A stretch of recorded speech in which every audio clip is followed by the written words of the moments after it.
Remember the 10 plagues of Egypt? The ones that forced Pharaoh, Egypt's king, to free the Jews and let them go home to Israel? Ever wonder why those 10, turning the Nile River red and killing the oldest child in each family, what was special about those 10? For one thing, many Bible experts say, those 10 plagues follow a natural cycle of disasters. It's like one domino pushing over the next, and that one pushing over the next, until all 10 dominoes fall down. There's something else special about those particular 10, experts say. Every one of those plagues reads like a battle of the gods. 10 gods of Egypt against the one and only God of Israel. It all starts in autumn and it'll end in the spring. Autumn is when the Nile River floods, and it did that nearly every year. Normally a good thing. The flood irrigated farms along the banks. But this year, as the theory goes, the flood taps into a swamp somewhere upriver in the jungles of Africa. There, the river picks up toxic bacteria from decaying algae. Suddenly, the Nile River is poisoned, and Egypt's god in charge of the annual Nile flood, Happy, has every reason to be sad. Poison water and frogs don't get along.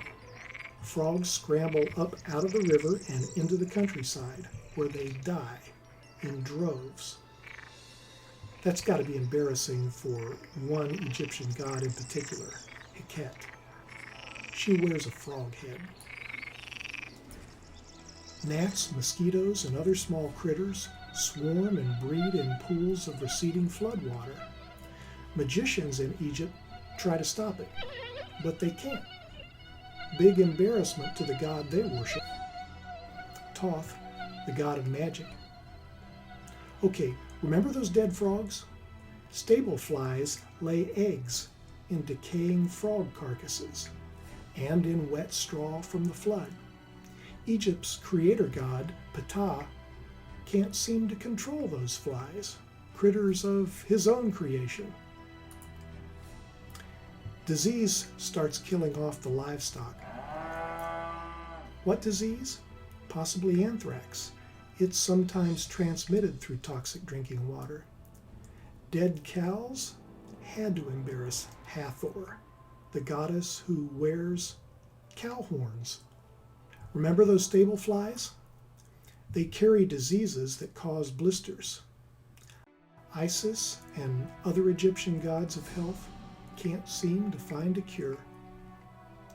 In Egypt, harvest begins in February, but hail can wipe out a crop in seconds. When the hail fell, Egypt's god of dry air had to run for cover. His name is Shu, and that's what he had to do. Locusts have always been a problem for farmers in Egypt. They still are, even with the pesticides we have today. Egypt's god of fertile crops, Men, couldn't do anything but watch the crops disappear. In the spring, desert winds blow in from the Sahara. They call these winds 50 because they'll blow off and on for about 50 days, sometimes blocking the sun for days at a time. Egypt's strongest god, Re, the sun god in a desert land, had to sit it out in the shade. That's just no place for a sun god. In the last plague, the oldest kid in every Egyptian family dies. Some Bible experts wonder if it's because the oldest kids are the pampered ones. They get an extra share of the food from crops contaminated with locust droppings. Even the king's son dies, and the king is considered a god in Egypt.